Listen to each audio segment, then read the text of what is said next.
Okay, now I will explain about intangible assets issues, which is the first is intangible assets are assets which are physically formed, but they still provide future economics benefits for a company. For the example is trademarks, patents, copyright, software, license, and goodwill. In the modern business, there is intangible assets are very important because they help the companies to build competitive advantage and strong brand identity. And then there are three main of characteristic of intangible assets, which is the first is they are identifiable, meaning they can be sold, transferred, or protected by legal rights. And then the second one is they don't have to physically existence like building or machines. And then the third one is they are non-monetary assets because they are different from the cash or receivables. So for the valuation, purchase intangible assets are recorded at cost. So the costs include purchase price, legal fees, and the registration fees. So for internally, the created intangible assets are research costs are usually expensed immediately when a development cost can be capitalized if the project becomes economically valuable. Next, I will explain amortization and impairment of intangible assets. So, amortization is the process of allocating the cost of an intangible asset over its useful life. So, there are two types of the intangible assets based on the useful life. So, the first one is limited life intangible assets, such as patents and also license. These assets have a definite useful life, so they are amortized over time. And then the second is indefinite life intangible assets such as certain trademarks and trade names. These assets don't have a clear limit of useful life, so they are not amortized. Companies must also test intangible assets for impairment.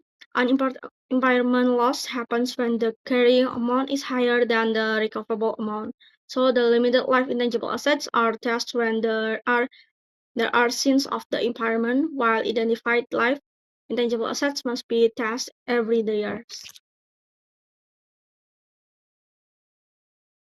So now I will explain about there is several major types of an intangible assets, which is the first is marketing related intangible assets. It's such as trademarks and also domain names. And then the second is the customer related intangible assets. It's such as the customer list and also the customer loyalty. And then the third is artistic related intangible assets. It's such as the copyrights for the books, music, and also the films. And then the fourth is the contract related intangible assets. It's such as the license and also the franchise agreements. Then the fifth is the technology-related intangible assets. It's such as the patents and also the software that used. And then the sixth is the goodwill, which is a represent of the extra value for the business due to the reputation and the customer trust. For the trademark is a name that very important because it helps the customer to recognize a product of the company, such as Nike and also Coca-Cola and then McDonald's. They are increase the market value or increase the customers. It's only from their brand name from the trademark. Okay, in this occasion, I will tell you about intangible assets. The first is copyright.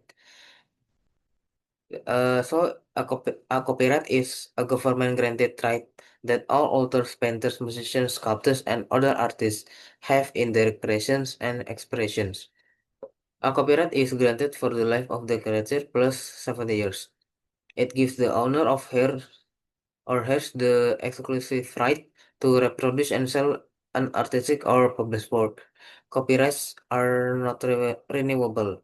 So after the life of creator plus 70 years is have been have been passed, the copyright is not applicable anymore. And the cost companies must expense all research costs and companies must expense all research costs and development costs that is not meeting the recognition criteria then that led to a copyright as those costs are incurred. The difficulty of determining the number of years over which it will receive benefits typically encourage a company to write off this cost over a fairly short period of time. So, in copyright, we know as the amortization. So, after several years, the the value of the copyright is not the same as the first year, or in the initial year. It's not the same as the initial year. The second is contractual related intangible assets. The first is franchise.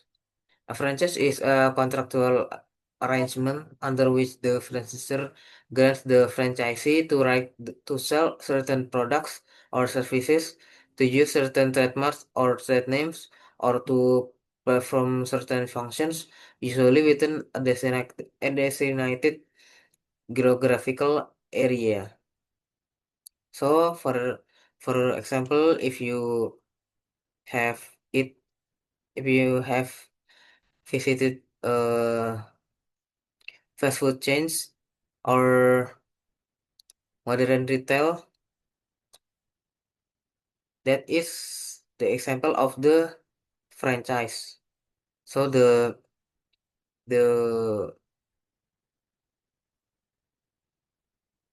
a company who holds the what is it called trademark is selling the naming rights. I'm sorry. I mean the brand. So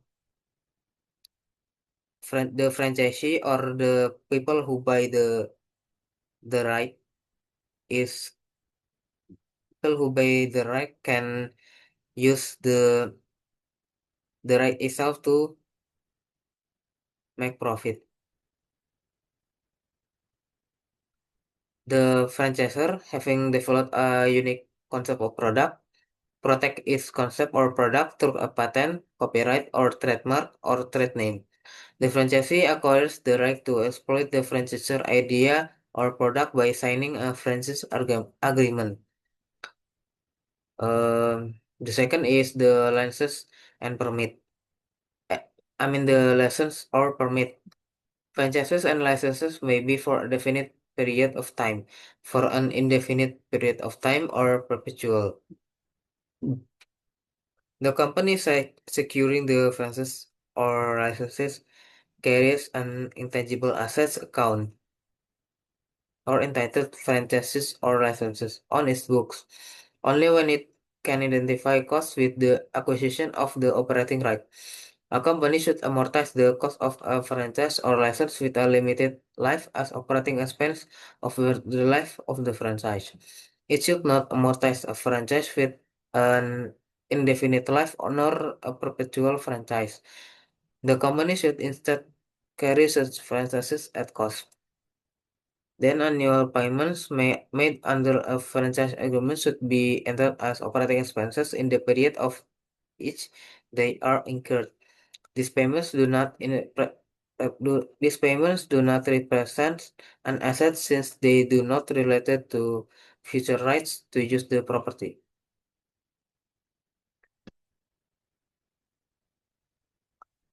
And the second is technology related intangible assets. The first is patents. Patent is technology-related intangible assets related to innovation or technological advances.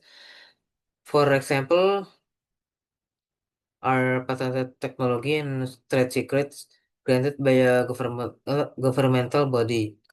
In many countries, a patent gives the holder exclusive right to use, manufacture, and sell a product or process for a period of 20 years without interference or infringement by others. If a company purchases a patent from the inventor, the purchase price represents its cost. The company can capitalize other income. The company can capitalize other income.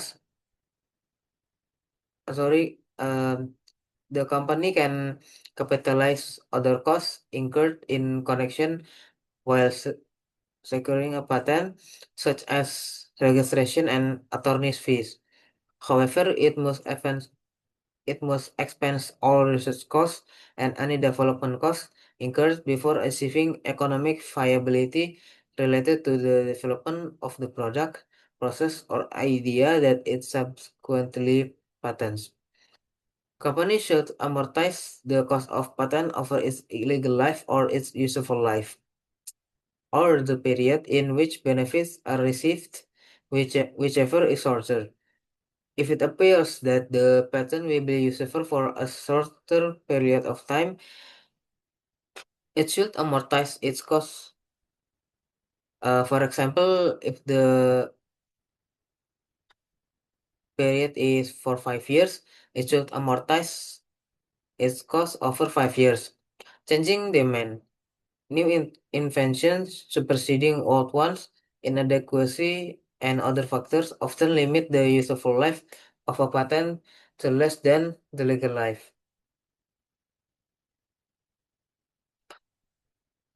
The next is we we will discuss about amortization. So the amortization expense should reflect the pattern if reliably determined in which a company uses up the patent. A company may credit amortization of patents directly to the patents account or to an accumulated patent amortization account. To illustrate, assume that a company called Harvard Go incurs $180,000 in legal costs on January 1st to secure a patent. The patent useful life is 10 years, amortized on a straight line basis. Harcourt records the legal fees and the amortization at the end of 2022 as follows. So as you can see in the example I provided, the to record legal fees related to patent in January 1st, we first credited the cash and debited the patents for 180,000. Um, and then to record amortization of patent in December 31st, the patents or accumulated patent organization is being credited and patent amortization expense is debited for $18,000. Next is the goodwill.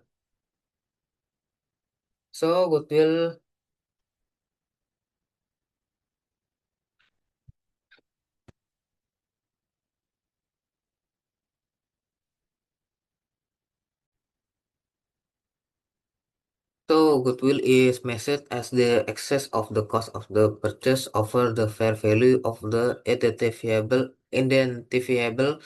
net assets or asset less liabilities purchased.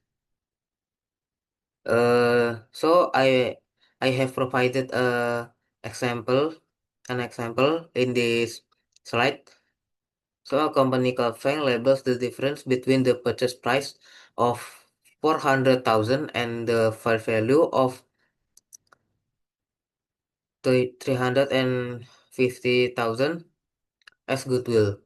Goodwill is viewed as one of a group of unidentifiable values or intangible assets, the cost of which is measured by the difference between the cost of the group or of asset or enterprise acquired and the sum of the assigned cost of the individual tangible and identifiable intangible assets acquired less liabilities assumed.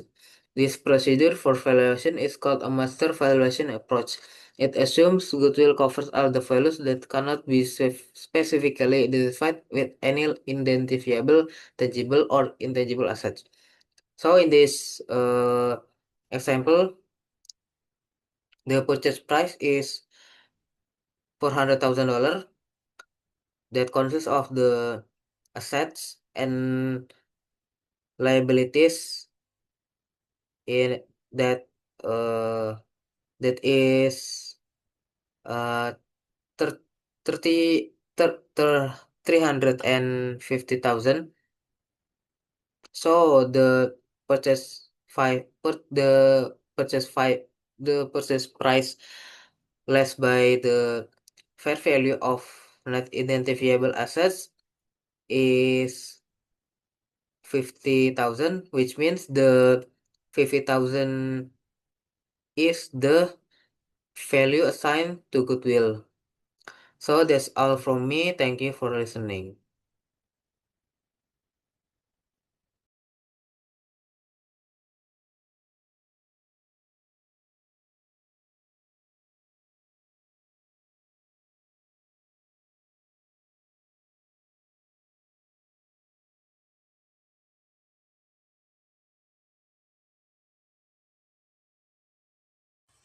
Okay, I'm Melita Ratnawati Faivana with the last NPM 335, and I'm gonna explain about the bargain purchase. So, in a few cases, the purchaser in a business combination pays less than a fair value of the identifiable net asset. And the result from the bargain purchase itself is from a market imperfection, that is, the seller would have been better off to sell the assets individually than in total. And when the purchase price less than than the value of a net identifiable asset, it means that the excess amount is recorded as a gain by the purchaser. And in the bargain purchase, the economic gain is inherent. So it's like the purchaser is better off by the amount by which the fair value of what is acquired exceeds the amount paid. The next one is impairment and presentation of intangible assets. So, do you know when is intangible asset is impaired? Intangible asset is impaired when the company is not able to recover the assets carrying amount either through using it or by selling it. So when the if the carrying amount is higher than the recoverable amount, the differences is an impairment loss. And if the recoverable amount is greater than carrying amount, no impairment is recorded. And then for the next we have limited life intangible. So the rules that apply to impairment of property, plant, and equipment also apply to limited life intangible. So at each statement of financial position date, a company should review limited life intangible for impairment. And if there is an indication that an intangible asset is impaired, the company performs an impairment test, which is compare the carrying value of the intangible asset to recoverable amounts. So for the next is reversal of impairment loss. So did you ever imagine that in a future year indicates that an intangible asset is no longer impaired because the recoverable amount of the asset is higher than the carrying amount? So if that happened, you need to do reversal of impairment loss. So to illustrate, imagine that you have patent with the carrying value is 5 million euro, with the remaining life is 5 years.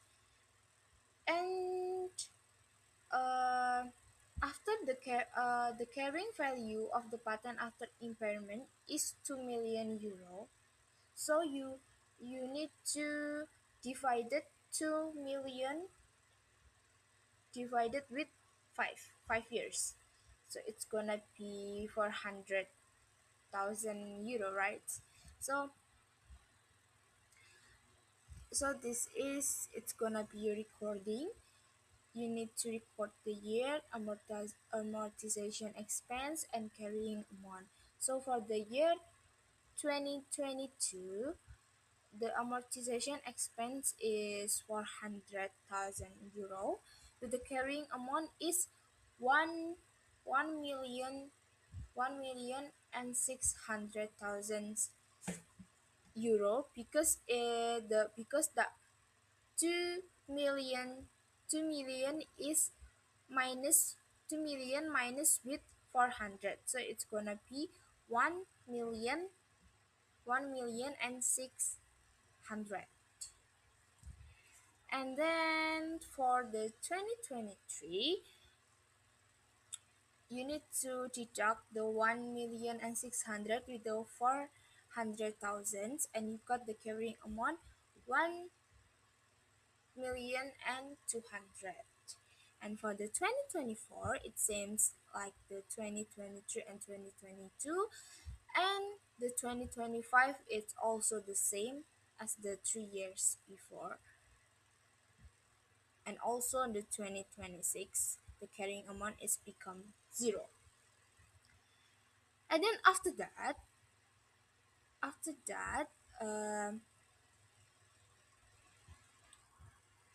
and then after that uh, the improving condition in the market for sell for the improving condition in the market is change. And then URI measures that the recoverable amount of the patent is to be 1,750,000. And then after that, you record it in the following entry with the patents. You need to deduct the 1,750,000 with the 1,600,000, because that change in the market condition is on 2023. So you record it in debit, and you record it in credit as the recovery of impairment loss. The total is 150,000. The next is impairment of indefinite life intangible other than goodwill. So companies test indefinite life intangibles, including goodwill, for impairment annually by compare the recoverable amount of the intangible asset with the asset's carrying value. And for the impairment of goodwill, the timing of the impairment test for goodwill is the same as that for other indefinite life intangibles. And like the companies must test goodwill at least annually, and the impairment test is conducted based on the cash generating unit to which the goodwill is assigned. So it's like, do you remember about the cash generating unit? So uh, we identify a cash generating unit is based on the smallest identifiable group of assets that generate cash flows independently of the cash flow from other assets. And under IFRS, it must assign the goodwill to the cash generating unit that is expected to benefit from the synergies and other benefits arising from the business combinations. Okay, so for the next is illustration of impairments of goodwill. So in the left side, there is the net asset of Brit division, and the carrying amount is 2,400,000. And then I want you to assume that the recoverable amount is 2,800,000. So it means that the recoverable amount is higher than the carrying amount. So there is no impairment to record. Well, I want I also want you to assume that the recoverable amount is 1,900,000. So it means that the carrying amount is less than the recoverable amount, right? So that's why we need to recognize the impairment. And then the picture on the right side to is how you to evaluating goodwill impairment. So for this first one, the amount of the impairment loss to be reported is as follows. So we need to the deduct the carrying amount with the recoverable amount. So you got the loss on impairment is 500,000. And then for the second one, you need to mix the following entry to record the impairment. So you need to record loss on impairment 500,000 in the debit side, and then goodwill 500,000 in the credit side.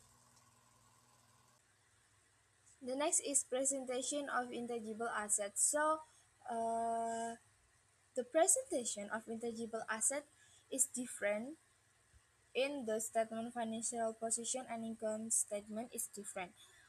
When it's in the financial position, the company should report as a separate item all intangible assets other than goodwill. If goodwill is present, the company should report it separately. While in the income statement, the company should present amortization expense and impairment losses and reversals for intangible assets other than goodwill separately in net income as a separate line item.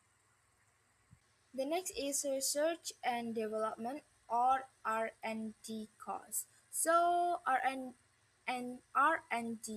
activities frequently result in the development of patents or copyrights such as a new product, process, idea, formula, or competition or compositions or literary work and that might provide future value. For the example, like Samsung spend considerable sums on research and development, like they made 195.9 million dollars with the 7.20 R&D per sales. And then the IFRS requires that all research costs be expensed as incurred. However, once a project moves to the development phase, certain development costs are capitalized. Capitalization begins when the project is far enough along in the process such that the economic benefits of the R&D project will probably flow to the company, like the project is economically viable.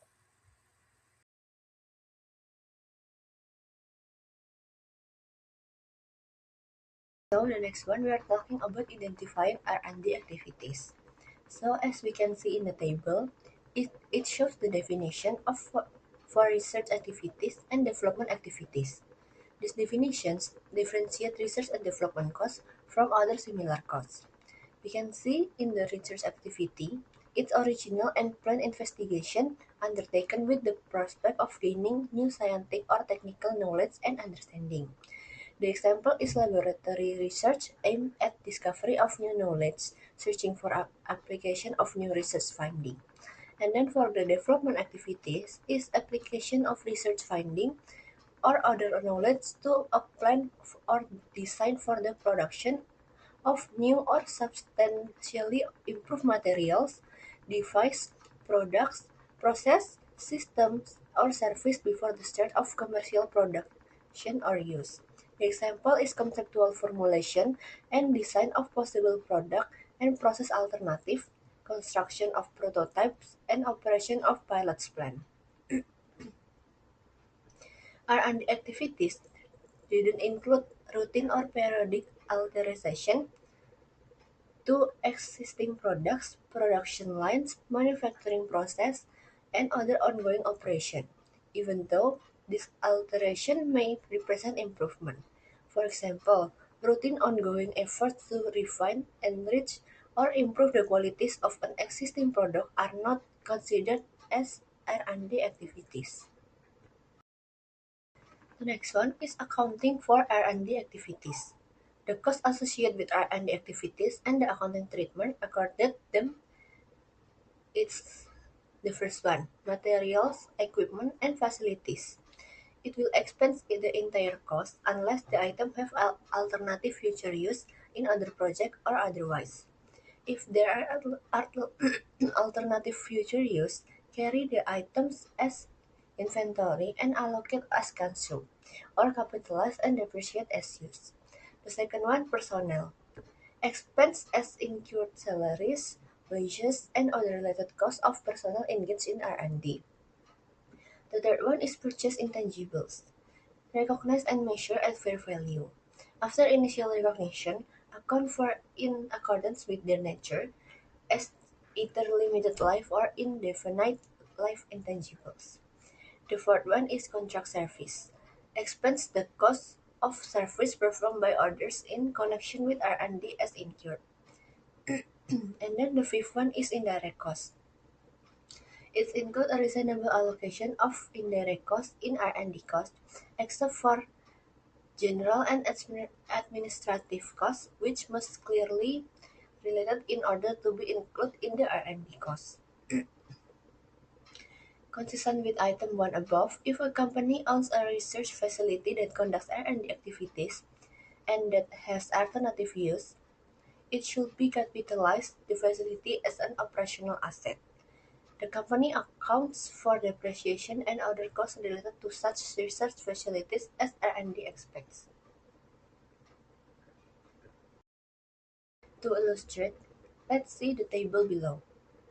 Assume that next century Incorporate develops, produce, and market laser machines for medical, industrial, and defense use. This is the list of the types of expenditures related to its laser machine activities along with the recommended accounting treatment. The first one is construction of long-range research facility for use in current and future projects. It's three-story, 400,000 square foot buildings. The accounting treatment is to capitalize and depreciate as R&D expense because it has alternative future use.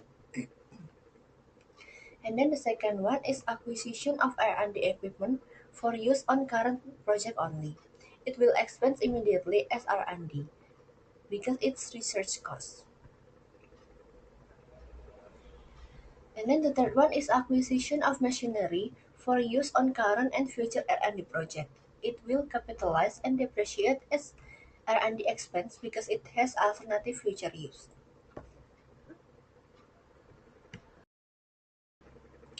And the fourth one, purchase of materials for use on current and future R&D projects. It record as inventory and allocate to R&D projects and expense as consumed because it has alternative future use. The fifth one is salaries of research staff designing a new laser bone scanner. It will expense immediately as R&D because it's the research cost. And then the sixth one is research cost incurred under contract with New Horizon Inc. and billable monthly. It will record as achievable and it's not R&D cost or reimbursable expense. The seventh one is material, labor, and overhead cost of prototype laser scanner that economic viability is not achieved. It will expense immediately as R&D because it doesn't meet recognition criteria. And then for the eighth one is cost of testing prototype and design modification, but also this one is also economic viability not achieved. It will expense immediately as R&D because it doesn't meet recognition criteria. And then the new one is legal fees to obtain patent on new laser scanner. It will capitalize as patent and amortize to overhead as part of cost of goods manufactured because it's direct cost of patent. The tenth one is executive salaries. It will expense as operating expense because it's not R&D cost, it's general and administrative expense. The next one is cost of marketing research to promote new laser scanner. It will expense as operating expense because it's not R&D cost, it's a selling expense. And then the next one is engineering cost incurred to advance the laser scanner to full production stage with economic viability achieved.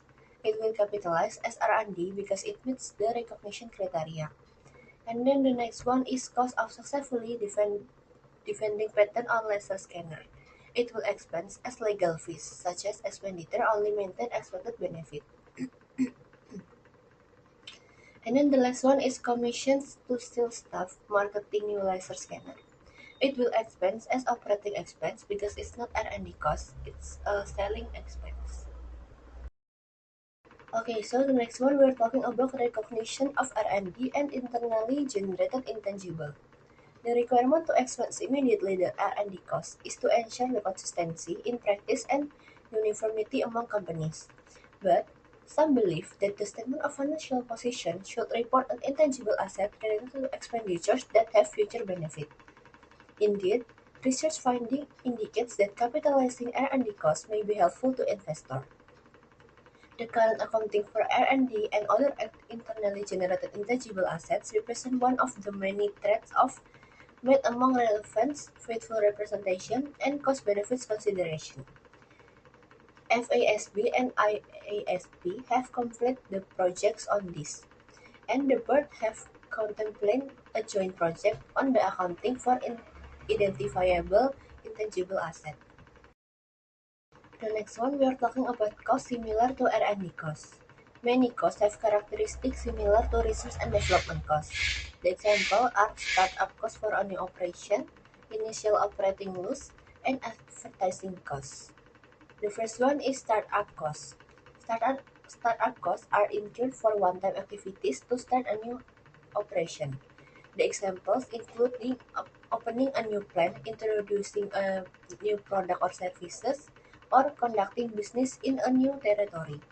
Startup costs include organizational costs such as legal and governmental fees incurred to organize a new business entity. The accounting for startup costs is straightforward. Expense startup costs as incurred. The profession recognizes that companies incur startup costs with the expectation of future revenues or increased efficiencies. However, determining the amount and timing of future benefit is so difficult. To illustrate, there are companies that US-based and decide to construct a new plant in Brazil. This is represent the company's first entry to the Brazilian market.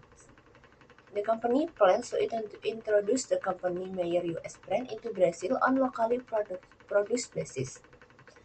There are the following costs that might be involved. The first one is travel-related costs, costs related to employee salaries, and costs related to feasibility studies, accounting, tax, and government affairs. And then the second one is training of local employees related to product maintenance, computer system, finance, and operation. And then the third one is recruiting, organizing, and training related to establishing a distribution network. The company should expense all these startup costs as incurred. Startup activities commonly occurs at the same time as activities involving the acquisition of assets. For example, as it's incurring startup costs for a new plant, company probably is also buying or building property, plant, equipment, and inventory. The company should not immediately expend the cost of these tangible assets. Instead, it should be reported on the financial position using appropriate IFRS reporting guidelines. And then the second one is initial operating loss. Some contend that companies should be allowed to capitalize initial operating loss incurred in the startup of a business. They argue that such operating loss are an unavoidable cost of starting a business. For example, assume that a company lost money on its first years of operation and wish to capitalize this loss. And then And the CEO argues that as the company becomes profitable, it will offset these losses in the future periods. We believe that this approach is unsound, since losses have no future service potential and therefore it cannot be considered as an asset. IFRS requires that operating loss during the early year should not be capitalized. The accounting and reporting standards should be no different for an enterprise trying to establish a new business than they are for other experienced enterprise. And then the last one is advertising costs. For example, a company hired various pop stars to advertise its products. How should it report such advertising costs related to its star spokesperson? They could expense the cost in various ways. The first one is when the pop stars have completed the signing and assignment, or the first time the advertising runs, or over the estimated useful life of the advertising, and in an appropriate fashion to each of the three periods identified above, or the last one over the period revenues are expected to result. The company must expense these advertising costs as incurred. The advertising and promotional activities may enhance or create customer relationship which turn in generate revenue. But these expenditures are no different than other internally generated tangible assets, which primarily contribute to the development of the business as a whole. Therefore, they do not meet the separately identifiable criterion and should be expensed as incurred. So the last one is presentation of research and development costs. Companies should disclose in the financial statement the total R&D costs charged to expense each period for which they, they present an income statement. For example, is a global research pharmaceutical company reported research and development in its recent income statement with related accounting policy discussion in the notes as shown in the table. So we can see in the that research and development that Margaret it considered as the expense, and the research and development expenditure is charged to the income statement in the period in which it is incurred. Development expenditure is capitalized when the criteria for recognizing an asset are met, usually when a regulatory filing has been made in a major market and approval is considered highly probable. Property, plant and equipment used for research and development is capitalized and depreciated in accordance with the group's policies.